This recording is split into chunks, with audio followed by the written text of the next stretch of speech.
String input output इन files. अभी तक हमने जितने भी प्रोग्राम्स किए फाइल के, उसमें हम क्या यूज़ कर रहे थे, एफ गेट सी और एफ पुट सी फंक्शंस का यूज़ कर रहे थे, जो कि क्या कर रहा था, एक एक कैरेक्टर को फाइल से या तो रीड कर रहा था, या एफ पुट सी क्या कर रहा था, फाइल में पुट कर रहा था कैरेक्टर्स को, और एफ गेट सी क्या कर रहा था, एक एक कैरेक्टर को फाइल से रीड कर रहा था। ठीक है, तो स्ट्रिंग्स ये जो प्रोग्राम है इसमें हम एफ पुट्स फंक्शन का यूज़ करेंगे। एफ पुट्स जो है फाइल में पुट करेगा स्ट्रिंग को। ठीक है, नाम से ही पता पड़ रहा है, एफ पुट्स फाइल में स्ट्रिंग को पुट करने के लिए इस फंक्शन को हम यूज़ करेंगे, पुट करने के लिए या फिर फाइल में राइट करने के लिए स्ट्रिंग्स को हम इस फंक्शन का यूज़ करेंगे। तो ये जो प्रोग्राम है,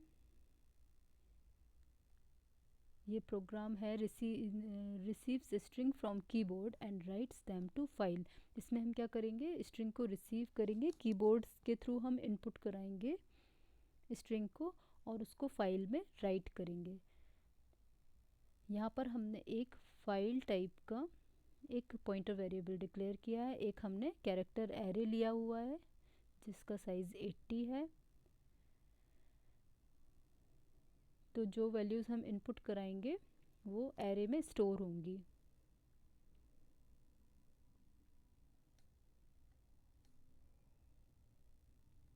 यहाँ पर हमने एफ ओपन फंक्शन यूज़ करके एक फ़ाइल क्रिएट की है। ठीक है, क्योंकि राइट मोड में ओपन की है हमने poem.txt, ये एक नोटपैड फाइल क्रिएट करेगा जो कि आप राइट मोड में ओपन कर रहे हैं। राइट मोड का मतलब ही है कि ये एक न्यू फाइल क्रिएट कर देगा।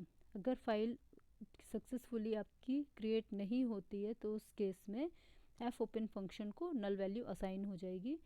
तो ये एफ पे जो है उसमें क्या असाइन हो जाएगा, नल। तो अगर ये केस है कि अगर आपका फाइल जो है सक्सेसफुली क्रिएट नहीं हो रही है किसी भी रीज़न से, तो उस केस में F P equal to null होगा। और F P equal to null का मतलब है यहाँ पर स्क्रीन पे क्या प्रिंट करेगा, कैन नॉट ओपन फाइल। और एग्ज़िट फंक्शन आते ही ये प्रोग्राम से एग्ज़िट कर जाएगा। ठीक है, कंपाइलर इमीडिएटली मेन से एग्ज़िट कर जाएगा। इसके बाद यहाँ पर ये प्रिंट एफ स्टेटमेंट आपको बोलेगा enter a few lines of text, आपको कुछ लाइंस इनपुट करने के लिए बोलेगा। यहाँ पर आपने वाइल फंक्शन यूज़ करके हम क्या करेंगे, गेट्स वाइल के अंदर हमने स्ट्रिंग लेंथ कैलकुलेट की है। किसकी स्ट्रिंग लेंथ कैलकुलेट कर रहे हैं, strlen क्या है आपका, लाइब्रेरी फंक्शन है। तो स्ट्रिंग की लेंथ कैलकुलेट करेंगे इससे हम इस पर। हाँ, तो उससे पहले हमने गेट्स लगाया हुआ है एस पर। एस क्या है, हमारा एरे है जिसका साइज़ कितना है, 80 है। तो गेट्स क्या करेगा, स्ट्रिंग को रिसीव करेगा। ठीक है, जो कि हम स्कैन एफ काम करता है वही यहाँ पर गेट्स कर रहा है। ठीक है, तो वो स्ट्रिंग जो हम टाइप करेंगे उसको गेट्स रिसीव करेगा और उस पर हमने लगाया हुआ है strlen क्या करेगा, उसकी लेंथ को उस स्ट्रिंग की लेंथ को कैलकुलेट करेगा। अगर वो ग्रेटर दैन 0 है तो वाइल की कंडीशन ट्रू है। उस केस में क्या करेगा, आपका एफ पुट्स फंक्शन जो स्ट्रिंग है उसको फाइल पॉइंटर वेरिएबल है जिसमें कि हमने कौन सी फाइल ओपन हो रखी है, हमारी poem.txt, तो आपकी नोटपैड फाइल में उस स्ट्रिंग को राइट करेगा। एफ पुट्स क्या करेगा, फाइल में पुट करेगा स्ट्रिंग को। ठीक है, या राइट करेगा स्ट्रिंग को poem.txt फाइल में।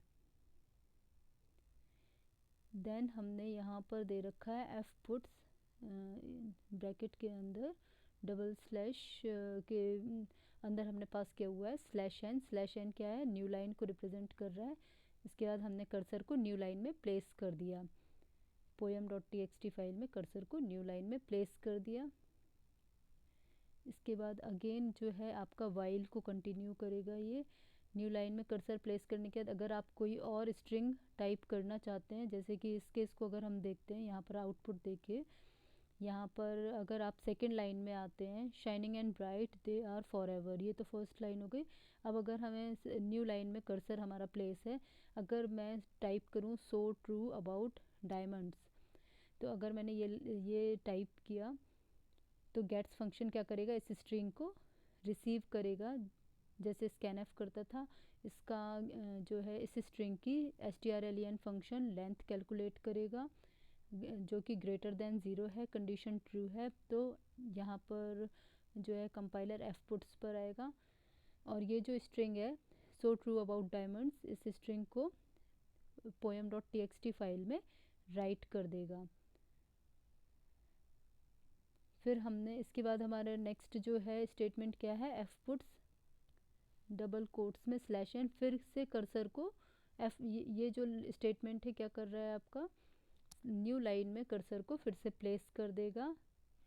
अब जो आपकी थर्ड लाइन है जो कि है न्यू लाइन में आपका मोर सो ऑफ मेमोरीज कॉमा, ये जो है आपका ये स्ट्रिंग आपकी थर्ड लाइन में टाइप करेगा, ठीक है, क्योंकि वाइल को फिर से कंटिन्यू करेगा। गेट्स क्या करेगा, ये स्ट्रिंग को रीड करेगा, strlen क्या करेगा, इस स्ट्रिंग की लेंथ कैलकुलेट करेगा जो कि ग्रेटर देन 0 है,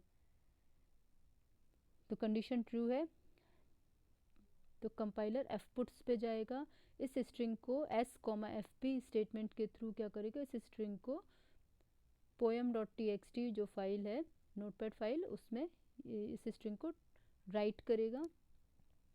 इसके बाद इसके जो नेक्स्ट आपका एफ पुट्स है, इसमें हमने न्यू लाइन में कर्सर को प्लेस किया हुआ है स्लैश एन करके फाइल में poem.txt में स्लैश एन यानी कि न्यू लाइन में कर्सर को प्लेस किया है। इसके बाद यहाँ पर मैंने टाइप किया हुआ स्पेशली योर्स, तो जब मैंने ये स्ट्रिंग टाइप की तो गेट्स फंक्शन क्या करेगा, इस स्ट्रिंग को रिसीव करेगा, strlen क्या करेगा, इसकी लेंथ को कैलकुलेट करेगा जो कि ग्रेटर देन 0 है, कंडीशन ट्रू है, तो एफ पुट्स पे जाएगा कंपाइलर और इस स्ट्रिंग को poem.txt फाइल में राइट करेगा। इसके बाद ये वाला जो एफ पुट्स है ये न्यू लाइन में कर्सर को प्लेस करेगा। अब इसके बाद मैंने कोई यहाँ पर देखिए, इसके बाद मैंने कोई स्ट्रिंग पास नहीं की है, तो अगर मैं दोबारा से कोई स्लैश एन अगर हिट करूँ तो उस केस में क्या करेगा, ये एग्ज़िट कर जाएगा, ठीक है, वाइल से एग्ज़िट कर जाएगा क्योंकि कंडीशन आपकी फॉल्स हो गई, आपने अब आपको कोई स्ट्रिंग नहीं मिल रही है उस केस में।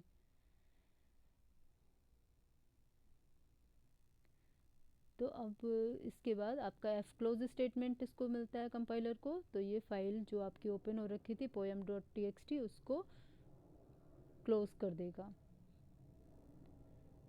ठीक है, ताकि मेमोरी जो उसने रिजर्व कर रखी थी उसको फ्री कर देगा ये। तो एफ पुट्स जो है पूरी स्ट्रिंग को, यहाँ पर देखिए हम स्ट्रिंग्स से डील कर रहे हैं ना, अभी तक इससे पहले हम क्या कर रहे थे, एफ गेट सी फंक्शन, एफ पुट सी फंक्शन यूज़ कर रहे थे, एक एक कैरेक्टर को फाइल से रीड कर रहे थे या फाइल में राइट कर रहे थे। अब ये क्या है आपका गेट्स, ये जो एफ पुट्स जो है ये क्या कर रहा है, आपका पूरी की पूरी स्ट्रिंग को फाइल में राइट कर रहा है, ठीक है, तो इसीलिए ये जो है आपका स्ट्रिंग इनपुट आउटपुट इन फाइल्स, इसीलिए ये जो है आपका टाइटल दिया हुआ है क्योंकि हम स्ट्रिंग को इनपुट कर रहे हैं या स्ट्रिंग आउटपुट कर रहे हैं फाइल्स से।